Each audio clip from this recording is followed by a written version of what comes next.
Bienvenue voyageurs dans la caravane de la Gitane sans filtre. Je suis ravie de vous retrouver pour votre horoscope qui couvrira la période du 13 au 29 janvier 2025 et qui fait suite à l'analyse générale de la pleine lune en Cancer du 13 janvier. J'espère que vous allez bien.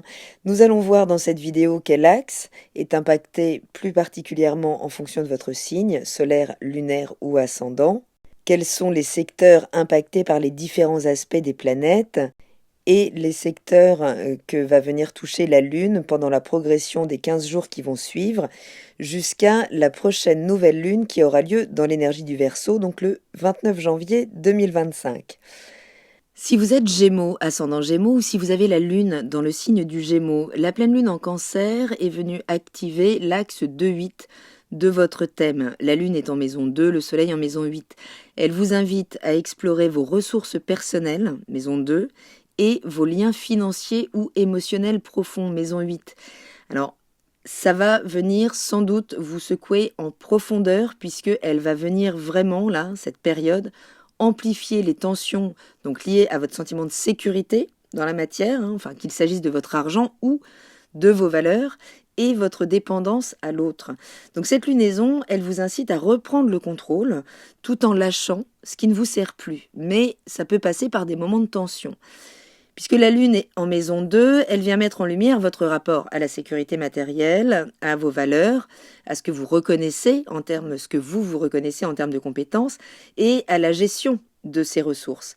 Donc vous pourriez là vous sentir challengé émotionnellement, peut-être attaché à des possessions, inquiet pour vos finances, mais ce transit-là, enfin cette période, elle vous interroge vraiment sur votre manière peut-être de vous définir ou de définir votre sécurité émotionnelle à travers vos possessions, ce que vous possédez en termes de biens, de valeurs.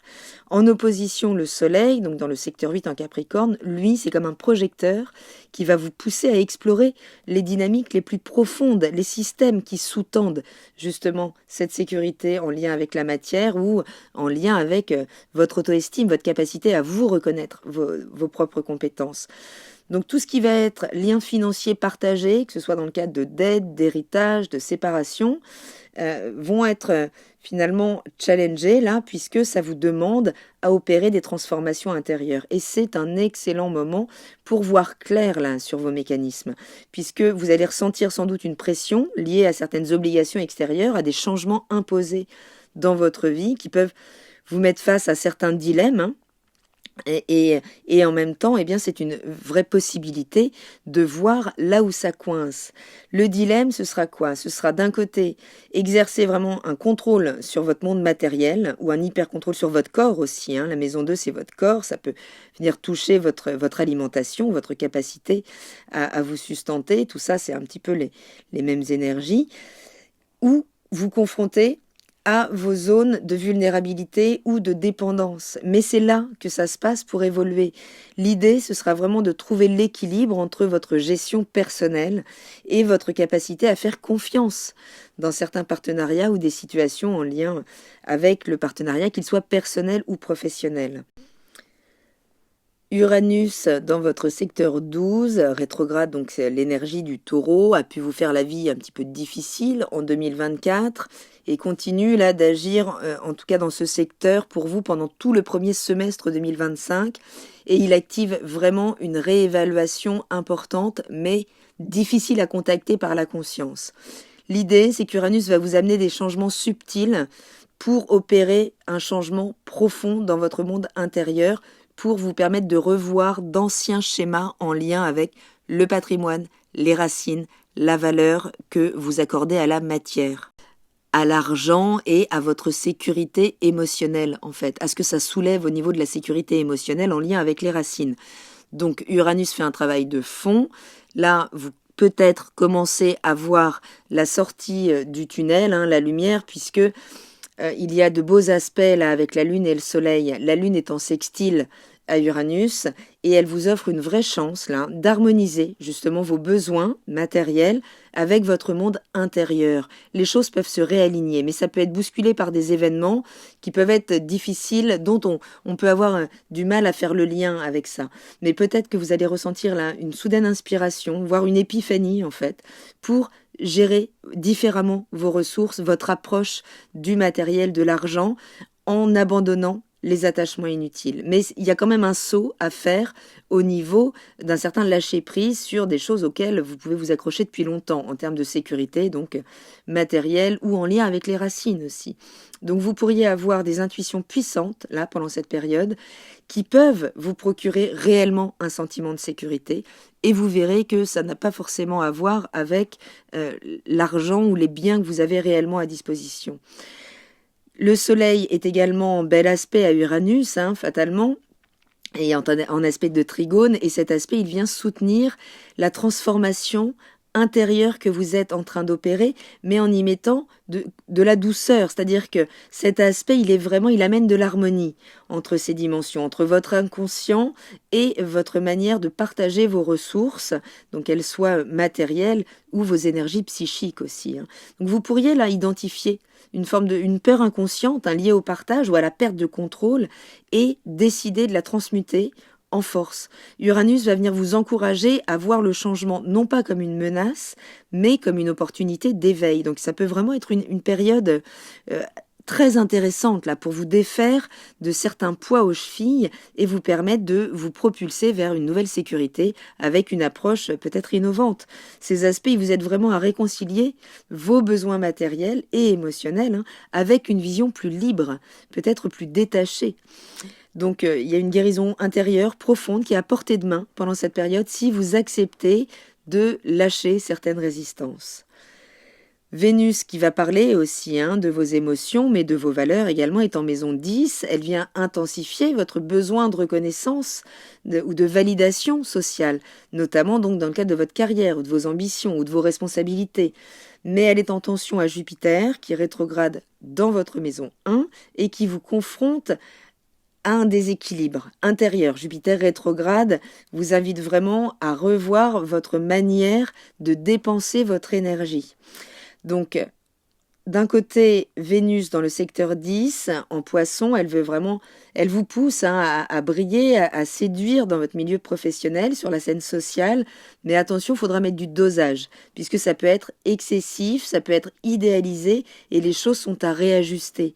Jupiter vous rappelle vraiment de revenir à votre centre, de rester authentique et de ne pas chercher à plaire à tout prix, ou à être entendu à tout prix.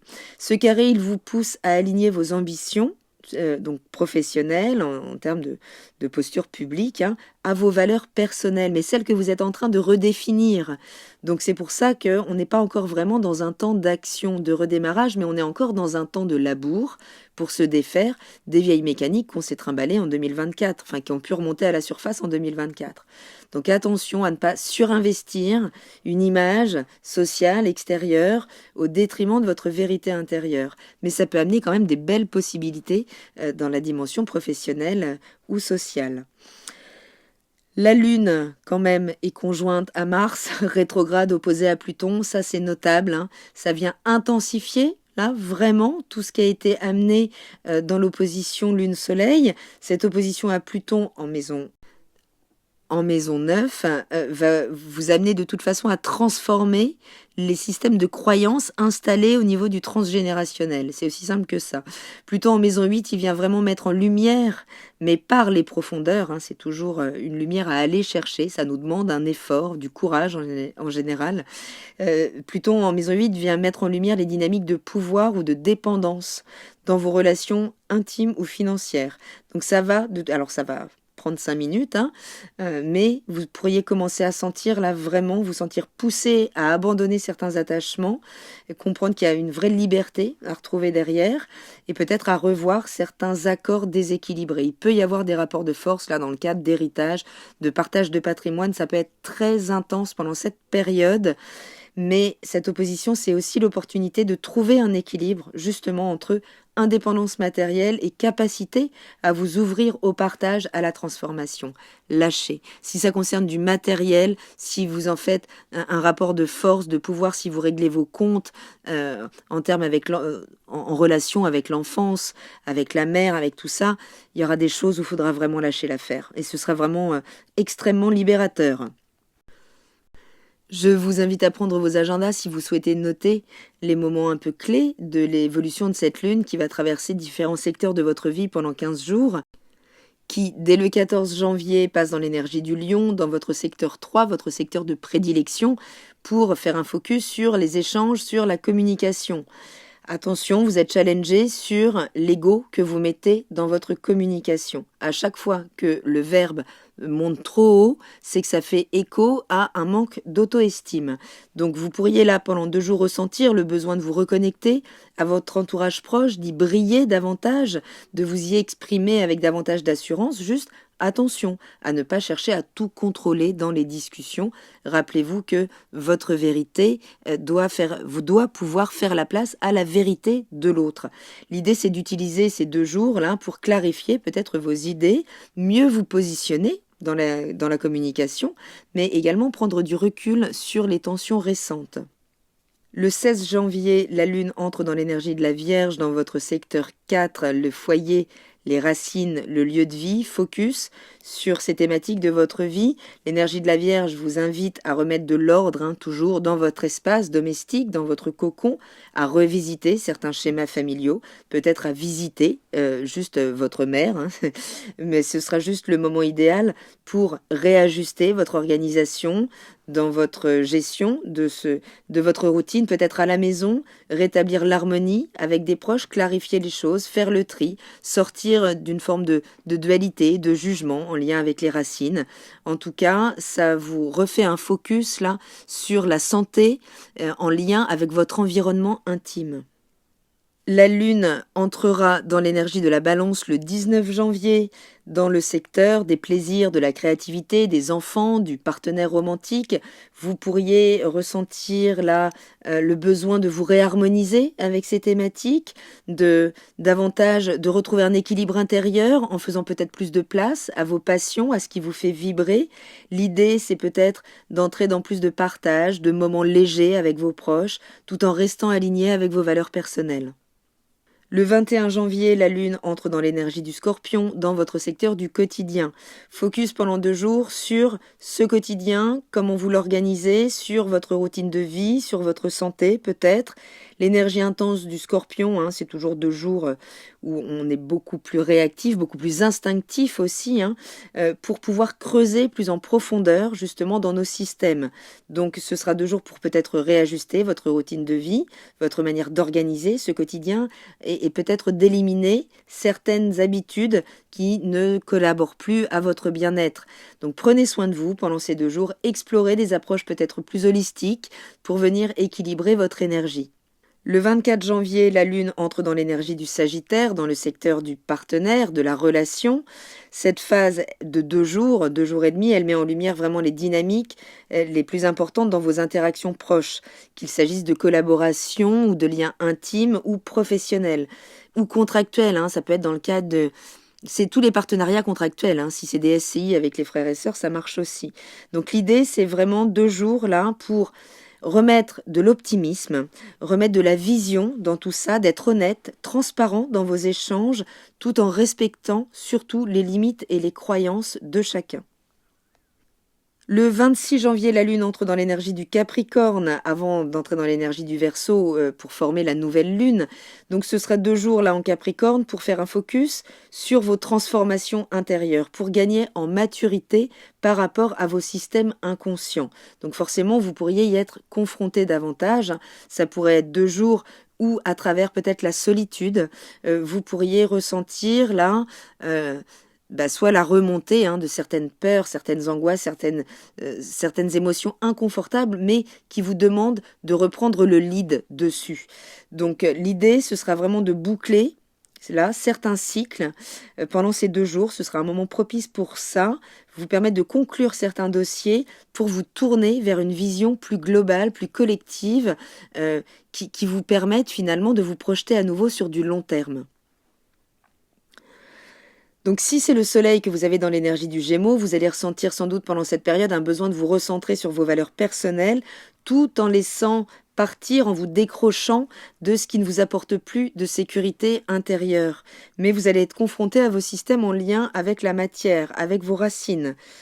Si vous avez un ascendant dans l'énergie du Gémeaux, eh bien, ce seront des tensions financières davantage, ou qui viendront peut-être vous faire douter un peu de vos compétences dans le cadre des relations. Vous pourriez être confronté concrètement à des situations en lien avec les partages d'argent, d'énergie, hein, et qui vont vous inciter à revoir vos priorités, vraiment à clarifier vos engagements et peut-être à clôturer certains dossiers. Si c'est la lune que vous avez dans l'énergie du Gémeaux, eh bien cette pleine lune, elle va venir intensifier vos émotions vraiment là autour de la sécurité personnelle, autour de vos attentes vis-à-vis de l'autre, de vos schémas de dépendance, de votre rapport à la solitude, hein, de votre besoin sans doute d'évolution intérieure importante. La clé, ce sera d'accepter le changement, n'y résistez pas, c'est ça qui vous épuise et qui vous confronte vraiment au pire. Laissez-vous aller, ce changement il est assez inéluctable hein, avec ce transit de Pluton. L'idée, c'est que vous vous recentrez petit à petit sur votre essentiel, sur vos vraies valeurs. Donc c'est pas forcément un cap simple, vous en avez encore là pour un semestre, hein, vraiment avant qu'Uranus libère ce secteur de l'inconscient qui vient créer une forme de chaos extérieur pour vous permettre de mieux contacter ces zones inconscientes. Donc c'est pas forcément encore très confortable, mais c'est très prometteur pour la suite. Prenez bien soin de vous, je vous remercie pour votre écoute et je vous dis à très bientôt dans la caravane de la Gitane sans filtre. Salut!